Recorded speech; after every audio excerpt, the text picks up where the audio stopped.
Hey guys, welcome back to the Sadga podcast. We've got a very, very, very special guest today, none other than Sadga legend Jenny Frost. Jenny, how are you doing? Yeah, I'm good, thanks, Craig. All good, except I have been on crutches for the last month. So I've really been more disabled this month than I have in the last 15 years. So I've realized what it's like to be disabled again. Oh my word, So, what do you want to tell us what happened yeah, there? so exactly a month ago, 4 weeks ago today, I got up 6 o'clock in the morning, went to spend a penny, put my leg on, which I do very quickly, and went off to the loo, came back, took my leg off to get back into bed. And in the meantime, my husband had put a glass of juice next to my bed. So I hadn't seen that. So I took my leg off and I took my silicone stocking, tried pushing the juice away to make room for my silicone stocking. And I knocked over the juice. And I jumped up, oh my God, because my phone and my books were on my bedside table. Jumped up to pick that up, mop up the juice, but I didn't have my leg on because I'd just taken it off and I was still half asleep. So I leapt out of bed, jumped up, took one step and then another step, and there was no leg, no prosthetic. So Oh I just jeepers. went down on my stump, and oh my gosh, it was just excruciating. It felt like the first time I broke it when I was 14 years old. Oh my word. Anyhow, yeah, so that was that. Anyway, I got ice packs and ice cold water, dipped my stump in that for half an hour or so, took a strong painkiller and went back to sleep. And then, sure, that day I just started swelling and swelling, swelling, till it looked like a watermelon eventually. So that was the start of it, and it just swelled over the next couple of days. And then a few days later, looked like a pawpaw. It was now turning yellow from the bruising. And of Jeepers. course, I couldn't get my prosthetic leg on, because it was so swollen. Yeah. So I was on crutches for 3 weeks. And then I phoned my prophetess, Alan. I said, Alan, what can I do? I was worried it could be broken, I must admit. But I didn't want to go to the hospital for x-rays because of COVID. I Yeah. thought, Yeah. rather don't chance it. So I phoned Alan and he said, treat it like you're a new amputee. Just bandage it up at night and put your silicone liner on in the daytime, which is what I did. And last week, Saturday, I managed to squeeze into it, but it was so painful because obviously still bruised. So I've been hobbling. I did 2 crutches and I'm down to 1 crutch. And yeah, just about there. But, it hasn't been walked on for a month now, so it's just tender. So I'll have to wait a little bit longer till I can get back to golf and get back to normal life. It must be quite weird to go from, I'd imagine having not had the crutches in play for a number of years and then having to go back, and Yes. it must be very, very strange. Yeah. And you suddenly realize how disabled some people really are. Yeah. If you haven't got a good fitting prosthesis, you are, it's just life isn't worth living. Well, not much shouldn't be so much, but it's just, it's really, you are disabled. And then, of course, your arms take strain, and my little skinny wrist took strain on crutches. Yeah. So I was very depressed, but getting better. So when do you sort of foresee a full recovery sort of I taking don't know. place? It was our Christmas golf competition this Thursday, and I was hoping I'd be ready for that. But now, fortunately, they've actually cancelled because of COVID, and we've got a little bit of a rise in cases in Neisner, so they've put that on hold till January. So I thought, oh, great. We'll have a post-Christmas comp. So I don't want to push it. I just think take it easy and get into it slowly. Yeah. And how much golf have you played since lockdown was lifted and we were able to play again? Okay, I play normally twice a week. Okay. So we have a group on a Tuesday. We call ourselves the Patio Pigeons. So it's like our social group. There's 12, 16 of us. So we just throw balls and decide who's playing and what format we're going to play. Normally fun, but real true golf. I mean, we don't mess around. One of the girls suggested a game called Portuguese Caddy a few weeks ago. So we said, what's Portuguese Caddy? So she said, no, you're allowed to kick your ball 5 times during the game into the hole or from under a tree or whatever. And we're like, nah, we don't want to play it. She said, you can't put your scores in. I said, I want to put my score in. That's part of golf. I always want to try and better my game. So I think there was one girl that was happy to play Portuguese caddy, but the rest of us said, no way, not into Portuguese caddy. Yeah, it's a bit hollow, hey? Yeah, Bit no, she hollow thought because it'd be fun. Let's have some fun. So, yeah. I like to play the real game, and I like to play league, and I play Southern Cape seniors. So I really love my golf, and I'm serious about it. I'm not good, not great, but I love it. So where do you think that competitive spirit sort of originated? gee, I don't know. It's always against myself. I always said I'm not into competition, but once you start, you just want to bet your own game every time, If I shoot 100, I'm like, no, I want to shoot under 100. Yeah. So, and like when we play alliances and now with the gimme putts, you can take 1.5 meters. I still want to putt that putt because for me, I want to know that it's, I've done it, that it's not a gimme. So it's not like the men that give putts like this long. We give putts this long.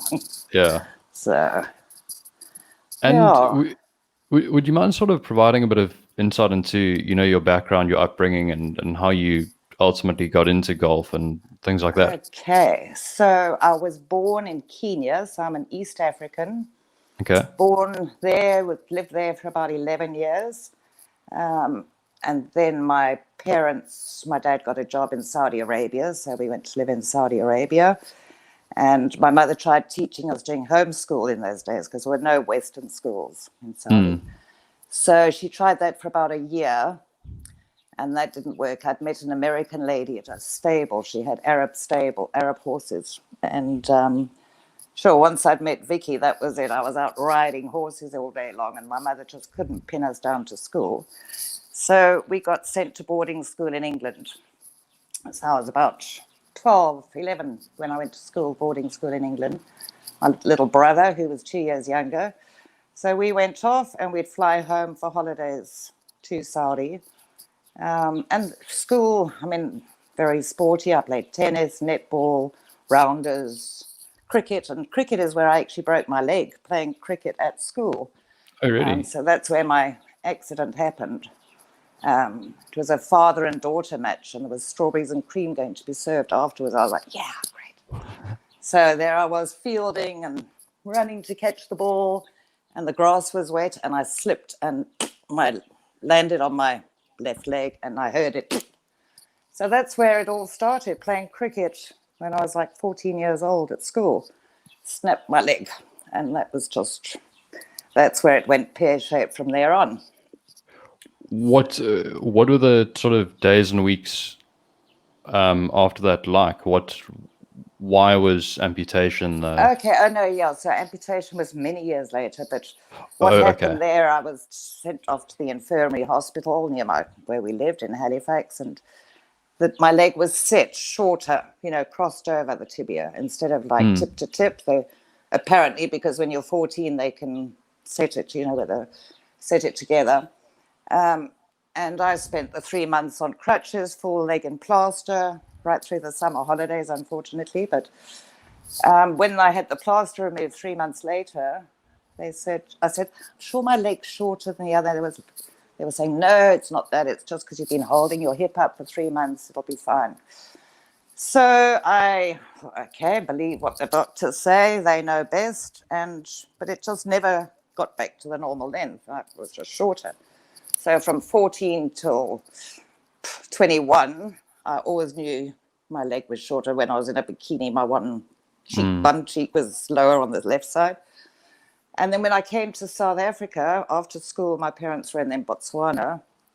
And I came to Botswana, then I was going to go back and do nursing in England. But in the meantime, I had a year to kill. So my parents sent me to Rhodesia to do a course. And then after that, I thought, why do I want to go and be a nurse in England? Africa, Botswana, South Africa is fabulous. So I moved down to South Africa. And I shared a flat with some radiographers, 2 radiographers and a nurse. The one was a girlfriend from Botswana. And she knew of this orthopedic surgeon that was doing leg lengthening operations. So I was like, yeah, great. I'm 21. Wouldn't it be great to be perfect, have two legs the same length? Yeah. So I went and had that done, had a leg lengthening operation, which was like a 2-3 month procedure, was lengthening it a millimetre a day and then having a bone graft and what have you. Anyway, that went pear-shaped. A month after the initial op, I had this second op, and I got a bone infection in my tibia. So, yeah, the scar just broke open and all the little bone chips fell out, and I stayed with that doctor for 9 months, and then I went to a bone sepsis specialist. And that was it. He said, into hospital, 2 months, irrigation.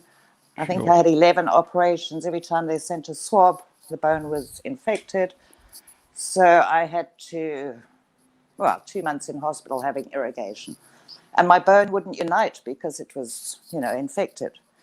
So I wore plasters, full plasters and calipers for 5 years till I was about 26, and plates and what have you. And then eventually it healed, but because of all the operations and pulling out rotten tendons and foot bone, my leg had shortened even more. So now it was like 2.5 inches shorter. So, and also my tendon that lifted my foot had been pulled out because it was infected. So I just had a much shorter leg than what I'd started. My foot had shrunk because of being in plaster for so long, and I couldn't lift it. So I lived with a gammy leg then from 26 till 2005 when I chose for amputation. Because as I got older, into my 40s, it got more and more painful and kind of arthritis setting in. And so 2005, I decided, can't take the pain anymore. It's got to go. And my husband had been saying for like 4 years before, Jane, just amputate. I was like, no, I can't. It's my leg. I can't do that. Hang on to what you've got. Yeah. But then I did research, and I was lucky. I could go online. I looked at Stella McCartney at the time, who was a full leg amputee. Went on her website. I phoned a few amputees that I'd heard of just to ask what it was like to be an amputee. And then I saw the orthopedic here, and he said to me, go and speak to this woman orthopod in Cape Town who worked at Groote Schuur and dealt a lot with amputees. So I went down to Cape Town, met this woman doctor. She was nearly retiring, just about to retire. And I was like so impressed with her. And I thought, oh, she's got to do it for me. She's the one. So I came back, and a week later I checked in with her, and I went and had my amputation. So that was it. It was like decision done. I'd made up my mind. I knew what I was doing, which I think helps now with an elected amputation rather than a tragic accident or whatever. And I woke up. I had Oscar Pistorius come and visit me in hospital just as he was becoming famous. A friend of mine knew him from childhood. And they walked in. I had it done at Vincent Pallotti in Cape Town. And Annette walked in with Oscar. And Oscar was carrying a basket of roses for me. And I didn't know this kid. I mean, he was the same age as my daughter. He was like 19 years old. And Annette said, this is Oscar. He's a double amputee. So I was like, wow. You wouldn't even notice it. This guy's just walked in jeans and sure. And then, of course, it was Oscar, and he signed his thing for me and gave me his autograph and photos of him on a card. And so that was, and then, I think I was in Cape Town for about a week or two till the scars had healed. Then I came back to Knysna, went back to Cape Town a few weeks later for a checkup. And then it was a matter of just waiting for the scars to heal. And then I went to my prophetess, who I'd also found this great prophetess before I had my amputation. He'd actually that company had built up my shoes for years before, so I knew them. And 3 months later, I had my first socket made and just started walking, and I'd do like 4 or 5 tiles at a time. And it just got better and better and better. So Are you glad for the fact that you decided to amputate on your own terms? I mean, obviously the circumstances were such that you obviously the alternative was a longer sort of period of being in pain. But are you glad that you went about it the way you did? Absolutely. I've never looked back. And I'd wished I'd done it 20 years earlier because it was just 2 legs the same length, 2 feet the same size, no pain. And yeah, the world was just so much better. I could walk more than I could with my gammy old leg, and it all worked. It just was fabulous. So yeah, And just yeah, and you mentioned that you were very, very active growing up, and I presume that as you sort of struggled with your leg, that that sort of active lifestyle yeah, was sort of taken away from you. absolutely. Yeah, no, I couldn't do much at all, and I couldn't hardly walk. Actually, it was painful. I used to take 2 painkillers, anti-inflammatories in the morning, and maybe 2 in the afternoon. But I had babies at that time. I hadn't really thought of doing too much sport. I was bringing up babies and children. So Yeah. I hobbled around doing that, taking painkillers. And the older I got, the worse the pain got. So, yeah, no, I've never looked back from amputation. And at what point did you start playing golf? Okay, so I started golf. Well, I wanted to start golf about 25 years ago. And they were running a bunnies group here at the Knysna Golf Club. I thought, I saw it advertised in our local paper. I thought, I'm going to go and see if I could become a golfer. Because I had a friend who had a 6-inch built-up shoe, Viv, Okay. and he was a single handicap golfer. He'd had Sure. polio and had also operations to have his leg lengthened and straightened and what have you. I thought, wow, if Viv can play golf with a 6-inch built-up shoe, I can do it with a 2.5, 3-inch built-up shoe. Yeah. So I went off to see the bunnies, the committee, and they said, "Oh, sure, come along next Thursday. We're starting at 8:30 in the morning and we'll do the bunnies." So I was like, okay, cool. But at the time I had a guest house, a very busy guest house, and did breakfast every day. So I was like, I'm not sure if I'm going to make this 8:30 thing, but I'll try, because I really did want to try. So my guests that morning, I just couldn't get rid of them. They were chatting along. Anyway, so I got to the golf club 10 minutes late, Okay. and I got the look from these ladies, these Yep. old ducks. I was like, and they were saying, "Mrs. Frost, golfing etiquette. You have to be here like 15 minutes before the game. So best when you're coming for lessons, I was like, I'm so sorry. I was busy and my guests. So they said, okay, fine. Then I thought, no, I cannot do this. I walked out with my tail between my legs and I can't be doing that. I mean, my business is mornings only, and I can't go to lessons at 8:30.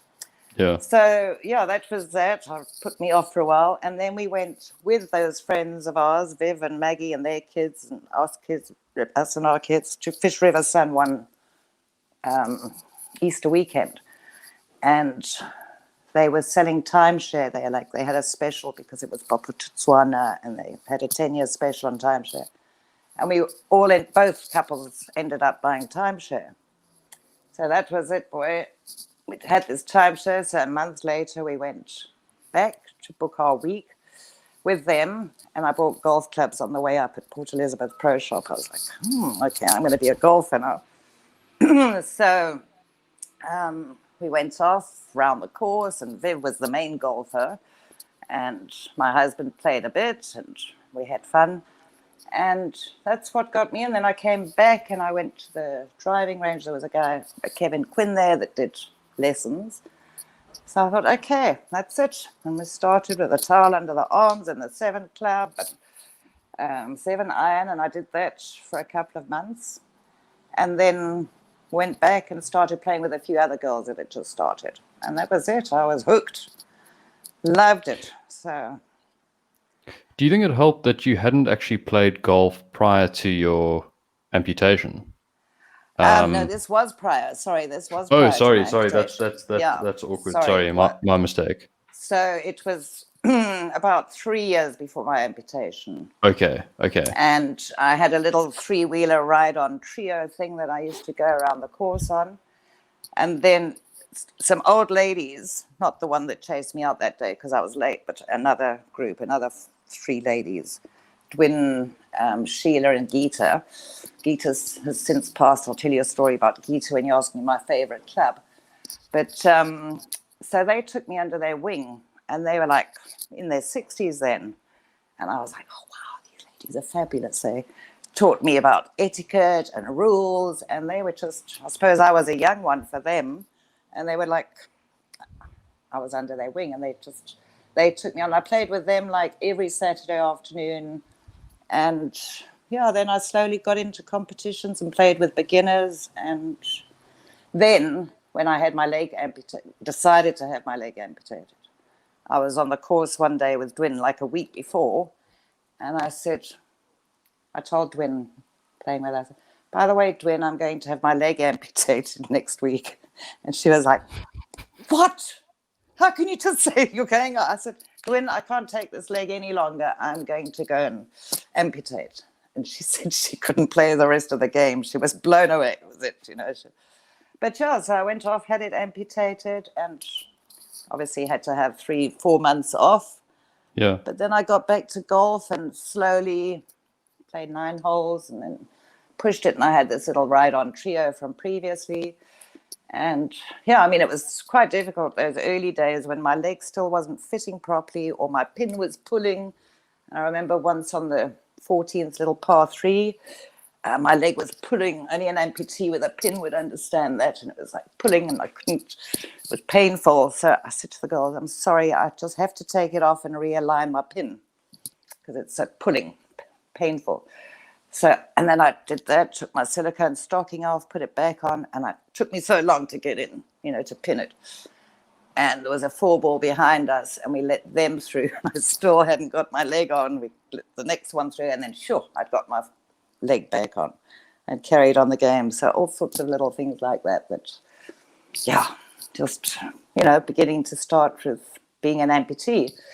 But once I'd got used to my leg and back to playing, I actually played better golf after my amputation than I did before. So I suppose for the most part, you were pain free. So absolutely, that must have helped quite a lot. Yeah, absolutely. So that made a big difference.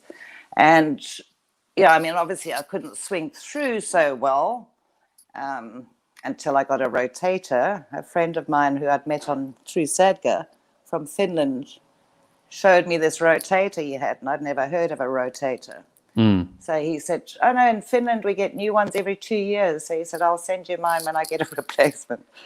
So a few months later, in the post, I got this rotator, which Alan fitted for me, and that made a difference to swing through. Yeah. So that was great.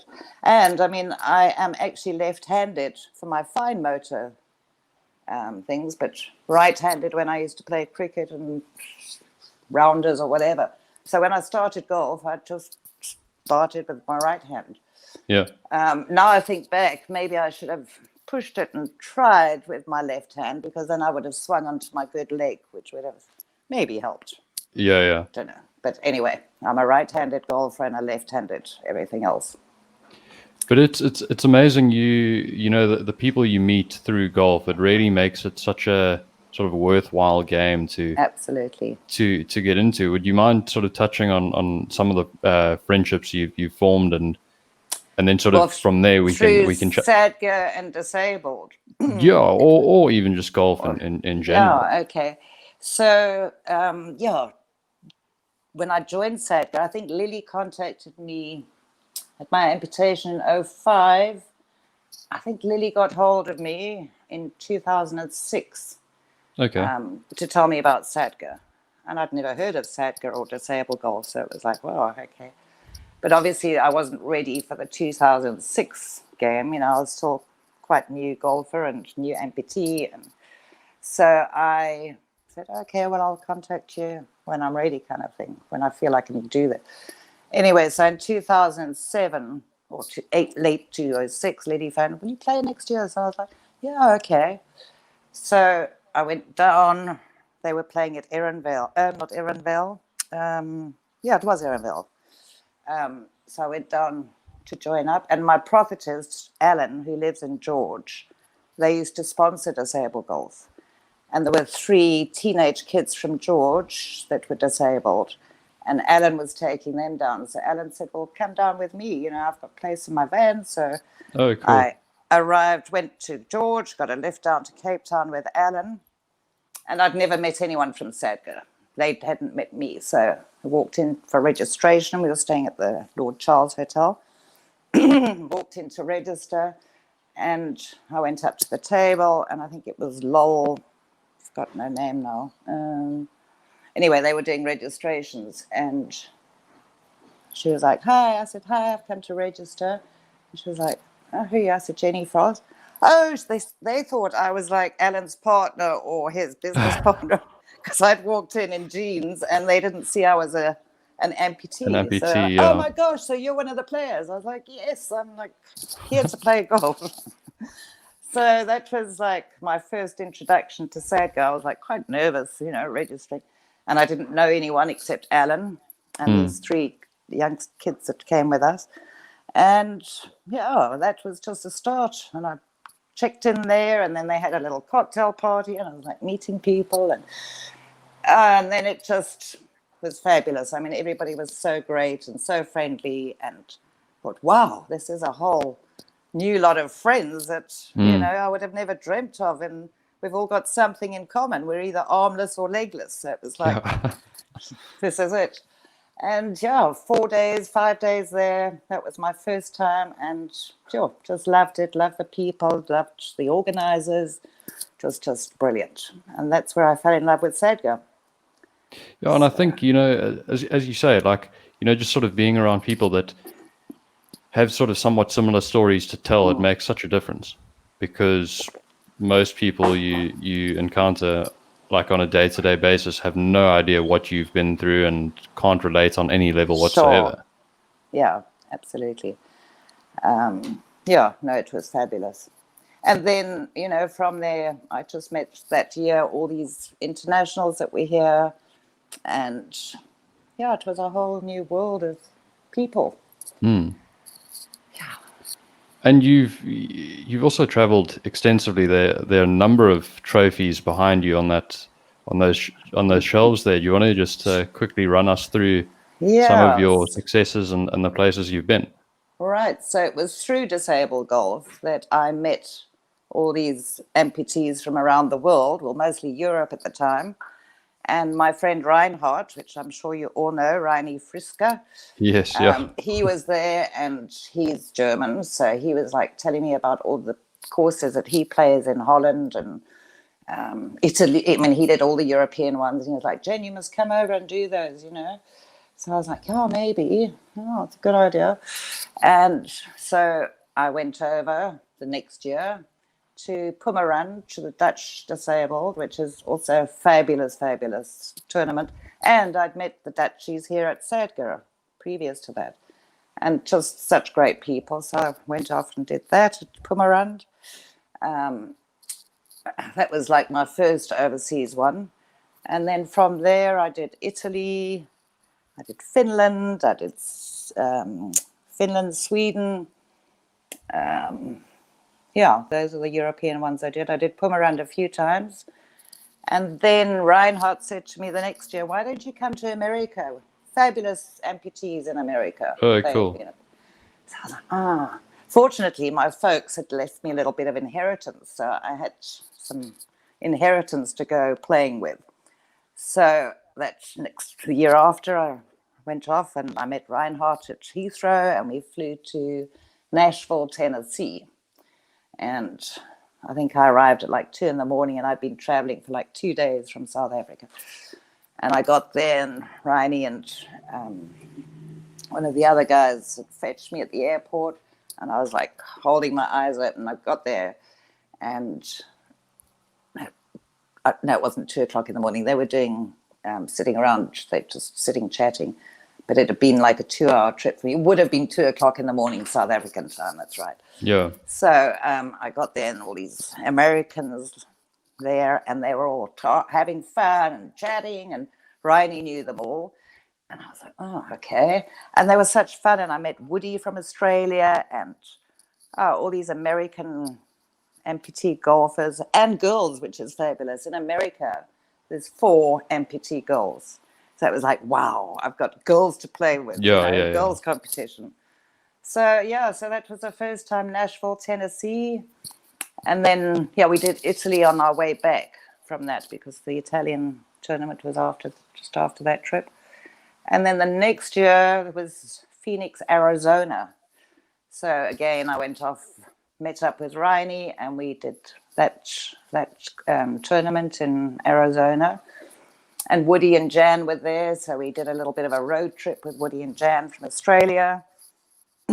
Yeah, great. It was just catching up with all those Americans again, and they're such fun-loving people, and those Southerners with their broad Southern accents. And yeah, it was great fun and great course. And then I did two others after that. One in Indianapolis, and then we went to Canada, Vancouver, and then we did Chris's one down in Alabama. So yeah, I did a few of those.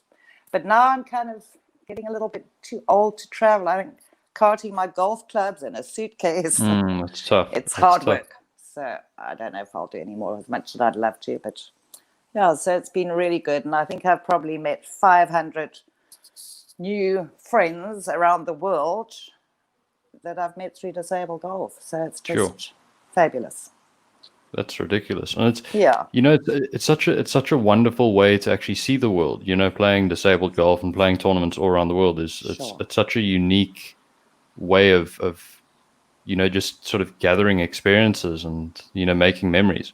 Yeah, for sure. And then I've stayed with a lot of them afterwards, with Jerome in Holland, stayed with him and his wife a few days, and he took me on little tours around there. So they became true friendships, and yeah. It's interesting you touched on how how pleased you were to see that there were a few other women that played as well.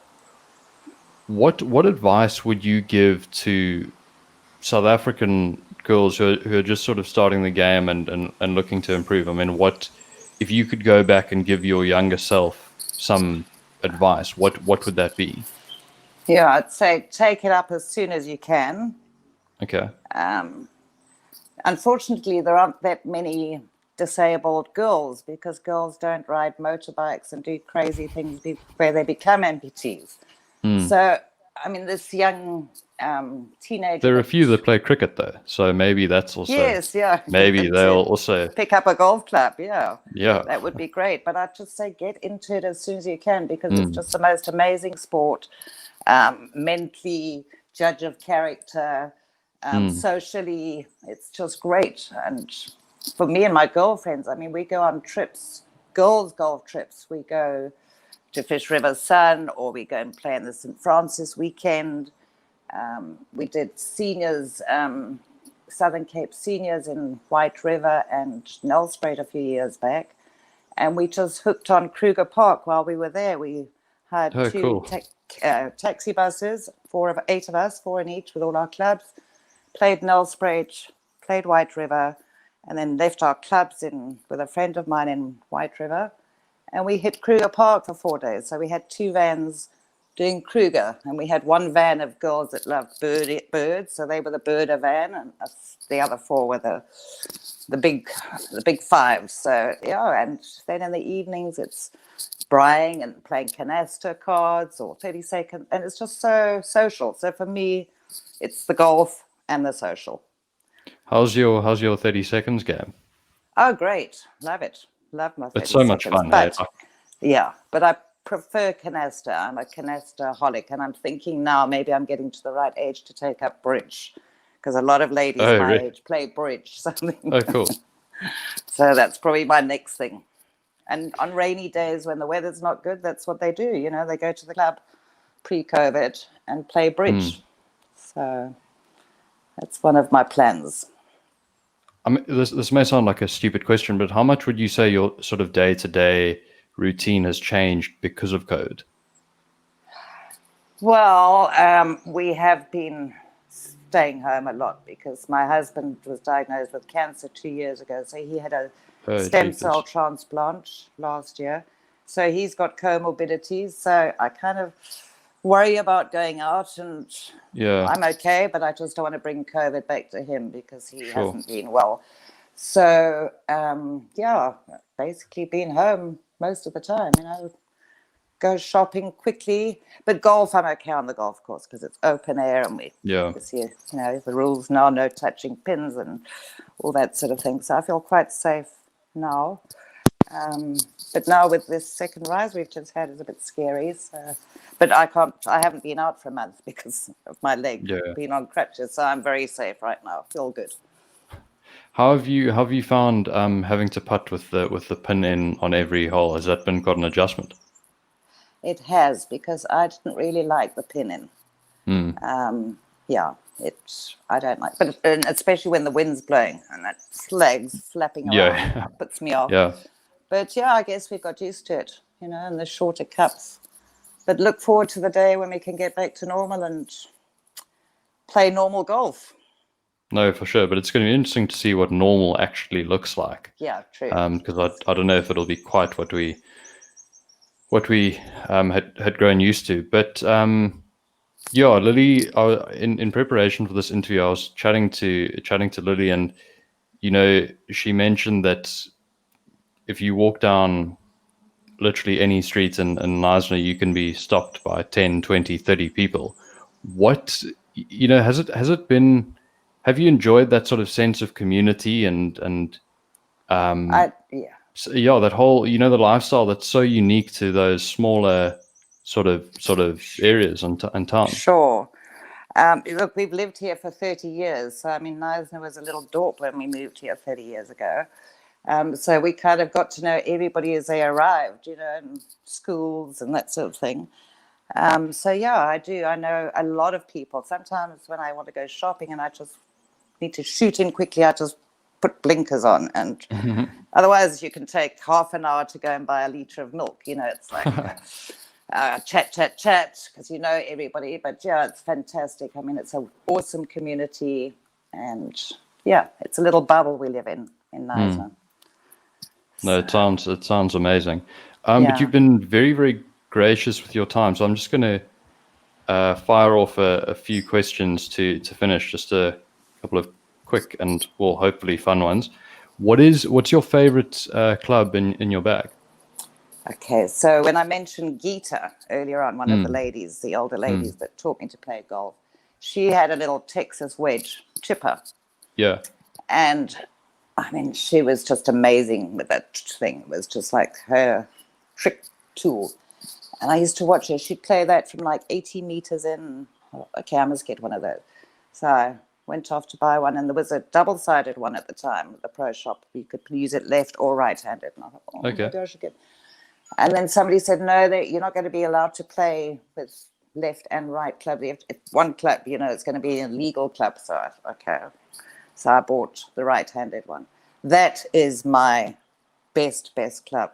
I can use it from like 50 meters out to 2 meters on. And it's just the most awesome little chipper. And I named it Geeta after Oh, Geeta that's so Tushar. special. So now my all word. the girls that have bought those, and a lot of them have bought them because they see what my Geeta does, and they've got chippers, and they all call their chippers Geeta. So a Texas wedge or a chipper in Knysna is now called a Geeta. That is Not a- amazing. Yeah, so that is Shame my that's favorite club. And then, that's of such a course, my 5-wood, No, I must just it's tell all good. you, I got a hole-in-one. I don't know if you heard about my hole-in-one. I got a month and a half ago. Yes, yeah. With Yeah. my 5-wood. So my 5-wood became my second favorite club for a while. But that's such a cool way to honor Geeta's memory, though. I mean, that's amazing. Yes. Yeah. Unfortunately, yeah, she died during COVID, not from COVID, but had complications, bladder or something. And she died, and we couldn't even go and have a memorial for her because Yeah, it no, was it's full on lockdown. So that was really, really sad. sure. Yeah, she was an amazing woman. Sure. Yeah. And your favorite course that you've played? I love all courses. Probably Obi would be my best course to lower my handicap because I play Obi so well and I get so much run and it's so easy. So I normally have great scores at Obi. But yeah, I love playing golf anyway. Neisner is a difficult course. I mean, that's why we Yeah, also it's have such high handicaps in Neisner. quite tricky. But yeah, my dream is to play Leopard Creek one day, just because it's near the bush. And yeah, Yeah. so one day I'd like to play there. But yeah, I mean, we've got so many courses in this area and playing league. I play league and seniors, Southern Cape seniors. So we play all the courses on the garden route monthly, you know, pre-COVID again. So we get to play Goose Valley and Plett and Mossel Bay and George all over. So we do really have a great selection of courses in this area. What are your thoughts on Samola? It's quite Sure. tricky with all of those slopes and the side hill lies and stuff that you. Sure, and all the putts they say fall to the river. So you just have to believe that even if the green's facing the other way, you still have to putt towards the river. Yeah. Yeah, I enjoy playing there, and the views are fabulous, and love it. I love Pazula too, on a nice day. But my best is Neisner, and I mean, just the social side of Neisner. You know, we have a lot more players, so it's really great.